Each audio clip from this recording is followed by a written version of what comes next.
In the heart of a vast and silent mountain range, where the peaks kissed the clouds and the wind whispered secrets of ages past, there lived a wise old monk. His reputation for profound insight traveled far and wide, carried on the breeze like the scent of pine and stone.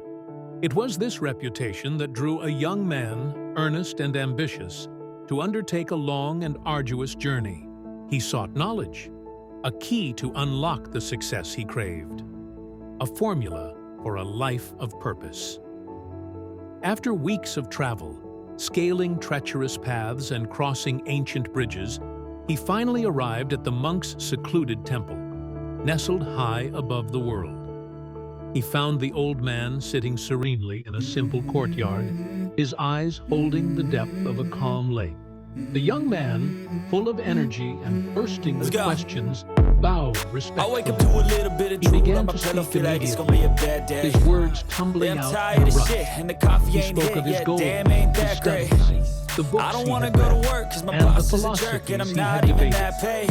He laid I out need a his change in my entire life, cause I life's don't knowledge, feel alive, and there's his nothing that makes me happy. his theories, Hold my and his beer for a carefully minute. I'm about constructed to quit my opinions, job, cash in for a presenting them ticket. to the I'm monk going like on a a trip treasure. and I don't plan He to visit. believed I'm that gonna by stay there demonstrating till I his feel full like I'm cup of winning all. knowledge, he And would this is prove just the himself beginning. a I worthy need a student. big change, help me feel like The monk living. I listened need a big patiently, swing, home runs his I'm hitting, expression and I'll never look unchanging, back, moving on a till I gentle get it smile all. playing on his lips. We all got dreams. He let the young man speak until his torrent of words slowed to a trickle that finally ceased, leaving a profound silence in its wake.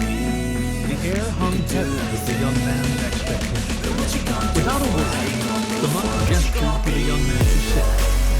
He brought out a simple wooden tray, upon which sat an ornate teapot and two delicate porcelain cups.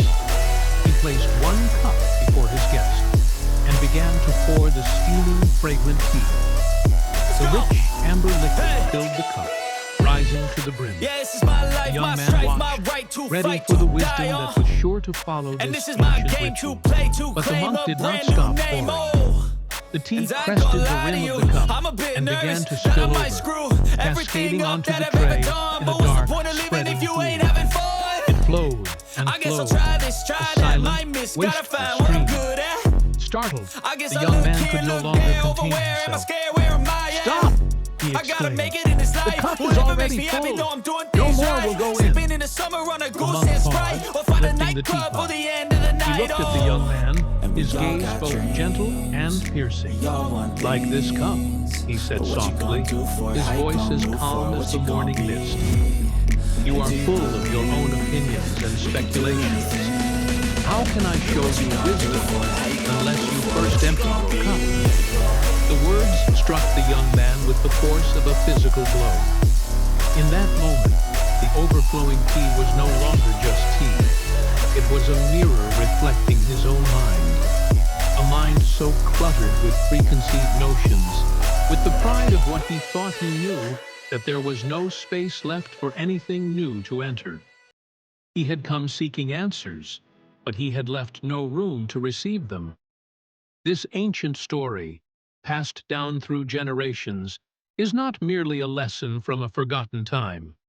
It is a mirror held up to our modern lives. We navigate a world that is louder, faster, and more demanding than ever before. Our minds, much like that young man's cup, are constantly overflowing. They are filled not with tea, but with a relentless barrage of information, notifications, and deadlines. They are saturated with the noise of social media, the pressure of expectations, and the constant hum of anxiety about the future. We overthink every decision, replay every mistake, and carry the weight of yesterday's regrets and tomorrow's fears. We believe that to succeed, to grow, we must accumulate more. More knowledge, more connections, more possessions. We strive to add, to build, to stack more and more onto an already overburdened foundation. But the monk's wisdom teaches us a revolutionary truth. True growth, true clarity, does not come from adding more, but from letting go. It begins with the courageous act of emptying our minds. It means releasing the tight grip of pride that tells us we already have all the answers. It means pouring out the paralyzing fear of failure that keeps us from taking risks. It means dismantling the rigid assumptions that color our perception and limit our potential. It is an act of surrender, an admission that we do not know everything, and in that space of not knowing, a universe of possibility opens. Imagine your mind as a garden.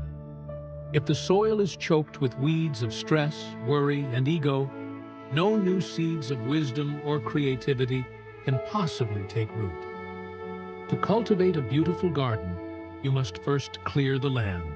You must be willing to pull out the old, to make space for the new to blossom. When you consciously choose to empty your mind, you create a sacred inner silence. In this silence, the frantic noise of the world fades away, and a deeper, more authentic voice can finally be heard. It is in this quiet space that clarity emerges. The problems that seemed insurmountable suddenly appear manageable, with clear paths forward. The confusion that clouded your judgment dissipates like fog in the morning sun, revealing the simple, elegant truth of a situation. This is where you find peace, not a fleeting, superficial calm, but a deep, abiding tranquility that anchors you amidst the storms of life. You stop reacting to the world from a place of fear and start responding from a place of centered awareness. You begin to see people not through the lens of your own biases, but with genuine understanding and compassion. You start to experience the present moment in its full, vibrant richness, rather than viewing it as a mere stepping stone to a future that never arrives. This is the ultimate invitation. This is the challenge. Look at the contents of your own cup. What are you holding on to that no longer serves you? Is it the weight of past hurts? The fear of the unknown? The arrogant belief that your way is the only way? Have the courage to pour it out. Let it go. Create space. Meditate. Walk in nature. Sit in silence. Disconnect from the digital torrent and reconnect with the steady, quiet rhythm of your own breath. When you empty your mind, you are not becoming nothing. You are becoming everything. You are creating the fertile ground for true growth, for profound wisdom, for a life lived with purpose and grace. You make space for the universe to rush in, to fill you with insights, creativity, and a sense of connection you never thought possible. The quieter you become, the more you hear.